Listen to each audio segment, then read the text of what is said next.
Alipur central জেলের solitary সেলের মধ্যে তিনি ধ্যানের মধ্যেই স্পষ্ট অনুভব করতেন স্বামী বিবেকানন্দের উপস্থিতি। কানে বাজত তার কণ্ঠস্বর, সর্বভূতে অনুভব করতেন শ্রীকৃষ্ণকে। যেখানে দিনের পর দিন একাকী বন্দি অবস্থায় কাটানো যে কোনো মানুষের কাছেই চরম এক শাস্তি, সেখানে তিনি লাভ করলেন এক দিব্য জীবন।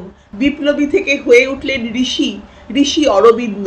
সময়টা 1908-এর 9ই মে। সশস্ত্র ব্রিটিশ পুলিশের দল কলকাতার থিয়েটার রোডের বাড়ি থেকে তাকে রীতিমতো কোমরে দড়ি পরিয়ে ধরে নিয়ে এলো লালবাজারে। তার অপরাধ হলো ব্রিটিশ বিরোধী আন্দোলনে সক্রিয় অংশগ্রহণ, এছাড়াও পত্রপত্রিকায় উগ্র জাতীয়তাবাদী প্রবন্ধ লেখা, আর সর্বোপরি বোমা প্রস্তুত। অভিযোগ গুরুতর, প্রমাণিত হলে হয় ফাঁসি অথবা যাবজ্জীবন দ্বীপান্তর।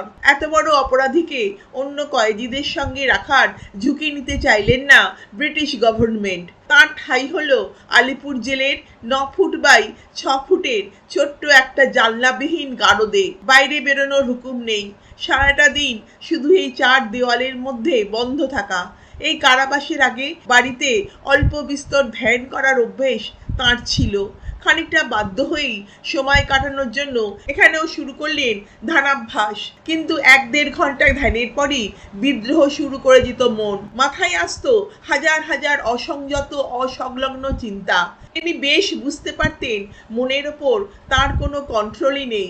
আকুল হয়ে ভগবানকে আরো বেশি করে ডাকতে শুরু করলেন। সুফল মিলল। হঠাৎই একদিন অনুভব করলেন মনকে আর জোর করতে হচ্ছে না, মনের মধ্যে আপনি আসছে ঈশ্বর চিন্তা। শেষে তার এমন অবস্থা হলো, মামলা চলাকালীন ওই ছোট্ট কুঠুরি থেকে বার করে যখন তাকে আদালতে উপস্থিত করা হতো, তখনও তার মন মামলার ফলাফলে নয়, থাকতো ঈশ্বর চিন্তায়। ঠিক 1 বছর পর 1909-এর 6ই মে তিনি সমস্ত অভিযোগ থেকে মুক্ত হলেন।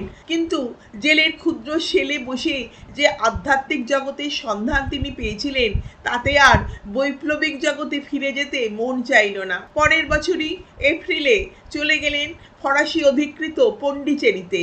শুরু হলো তার সাধন জীবন।